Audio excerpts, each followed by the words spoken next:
Really? Do you think you could have done what Hurr ibn Yazid al-Riyahi did? I'm sure, when listening to narrations of what happened on that most tragic of days, within a blink of an eye, we already know in our hearts we too could do what he did on the 10th of Muharram. Hurr ibn Yazid al-Riyahi was a military commander who played a significant role in the Battle of Karbala. He initially fought against Imam Hussein. Hurr was known for his reputation as a skilled and courageous warrior. His decision to switch sides during the Battle of Karbala demonstrated his moral integrity and the depth of his faith. This act has been widely praised and he is respected. But let's have a think. What was he actually giving up? What decision was he actually making? Narrations state. Shortly before battle was to commence, Hurr was seen pacing and shaking at the thought of what was about to happen. Even his soldiers seemed surprised at his behavior, as it was completely out of character. The soldiers started to look at each other with surprise and confusion at what was actually happening. They knew him to be courageous. The soldiers started to ask their commander questions and reminded him of his status and reputation when it came to bravery. Hurr replied, he had a choice between heaven and hell, and he would never choose hell. This led to his immediate decision to leave, not only his army, position, and status on the battlefield, but the rest of his family. His wife, his home, and everything else you can imagine he had worked for and strived for his entire life. Don't you think it crossed his mind about what would happen to his wife and family when he is not there?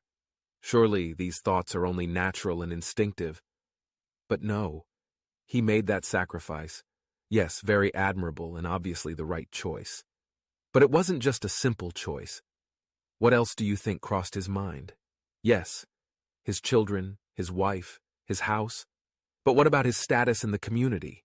His status on the battlefield? His ability to follow orders and achieve results? Listening to his boss? What was he actually sacrificing? Remember, they had no phones, no WhatsApp. His wife would hear from soldiers and those who observed the battle. They would probably say he had a meltdown on the battlefield, and his behavior was completely erratic and crazy, which led him to take his son and march towards certain death. Do you think they would have recounted the story as we do today? He would have probably been branded a traitor or worse. Don't you think he would have thought about how his wife would feel after hearing about the news of his death and that of his son? Would his wife understand? What about all the things he holds so dearly like we do?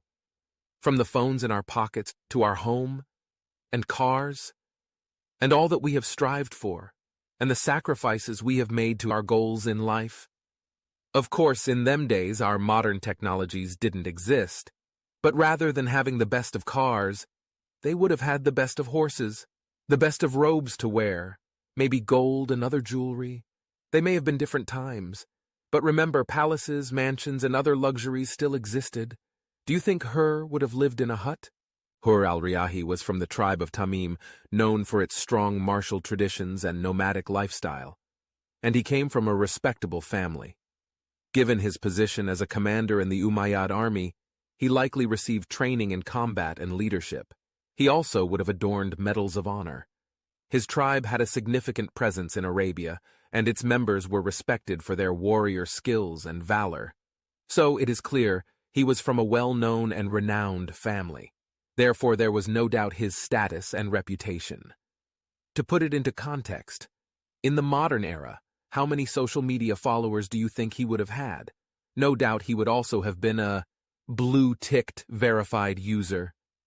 Maybe think about our own workplaces, institutions we studied at, the promotions we've been given, and the status that we hold or even strive to hold. Hurr had it all, yet he was able to give it all away on that fateful day on the 10th of Muharram on the plains of Karbala. Hurr ibn Yazid al-Riyahi's pivotal role in the Battle of Karbala and his subsequent transformation remain significant in the historical context, emphasizing his personal journey and commitment to justice. Now, let's think about the question again. Could we really give up everything? I mean, right now?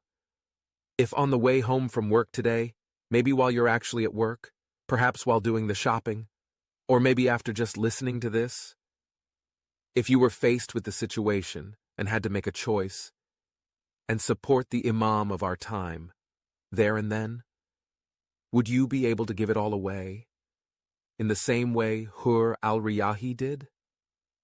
By the will of Allah, we all would hope so.